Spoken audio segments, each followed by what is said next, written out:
রাধে রাধে সবাইকে, কেমন আছো সবাই? আশা করি ভালো আছো, আমিও খুব ভালো আছি।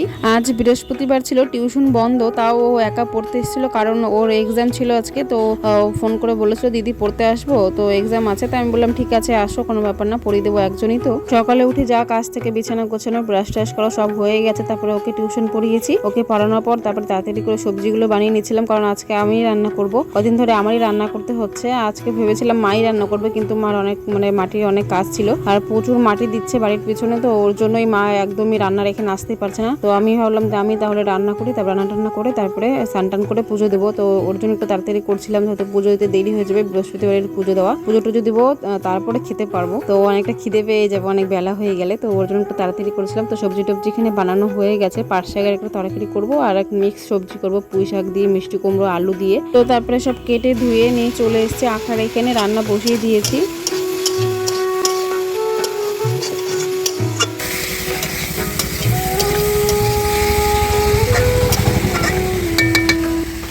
আমার কাছে না বেশ ভালো লাগে এরকম পাঁচমিশালি সবজি খেতে।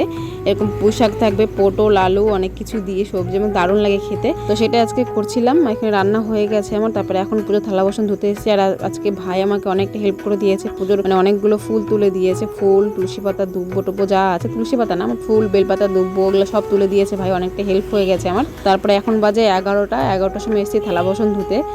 এই সময় আমার পুজো প্রায় অর্ধেক হয়ে যায়, এখন এসেছি থালা বাসন ধুতে। তো এখানে দেখতে পারলে কত মাটি দিয়েছে পিছনে, প্রচুর মাটি, পুরো 20-22 গাড়ি পিছনে মাটি দিয়েছে, পুরো পাহাড়ের মতো লাগছে দেখতে। আর এখানে পিছনে নামতে একটু অসুবিধা হচ্ছে, কিন্তু কিছু করার নেই, পেছনে রান্নাঘর করবে তো ওর জন্য অতটাই মাটি দেওয়া পিছনে। এর আগের দিন যখন সামনে মাটি দিচ্ছিল তখন 2জন নেওয়া হয়েছিল লেবার, আজকে আরো 2জন নেওয়া হয়েছে, 4জন লেবার আছে। আর আমার বাবা মা তো আছেই, তাও এই গরমে না সবাই অস্থির হয়ে যাচ্ছে। তো দেখেও কষ্ট লাগে, এই রোদের মধ্যে এমনি থাকা যায় না, তার মধ্যে এরকম কষ্টের মাটি কাটা আরো খুব কষ্ট লাগে দেখে। তো আমার এখানে রোদের মধ্যে বসে বসে থালা বাসন ধুচ্ছিলাম, থালা বাসন দেওয়া হয়ে গেছে। তারপরে স্নান করে চলে এসেছি, আর ঘরে এসে দেখি 12টা বাজে। এই সময় আমার পুজো হয়ে যায়, তোমরা তো জানোই। আর এই সময় আমি এখন স্নান করে আসলাম, কি আর করা যাবে। তো যাই হোক, স্নান টান করে এখন পুজো দেবো, আর সেরকম কোনো কাজ নেই। আর ভাই দেখো কতগুলো ফুল তুলে এনেছে, তো এখন পুজো দিয়ে নেব। তো তোমাদের এই ভিডিওটা কেমন লাগলো জানিও, আর চ্যানেলটাকে সাবস্ক্রাইব করে দিও, আর ফেসবুক থেকে দেখে থাকলে ফলো করে দিও। তো তোমাদের সাথে দেখা হবে অন্য কোনো ভিডিওতে। এখন তবে আসি, বাই।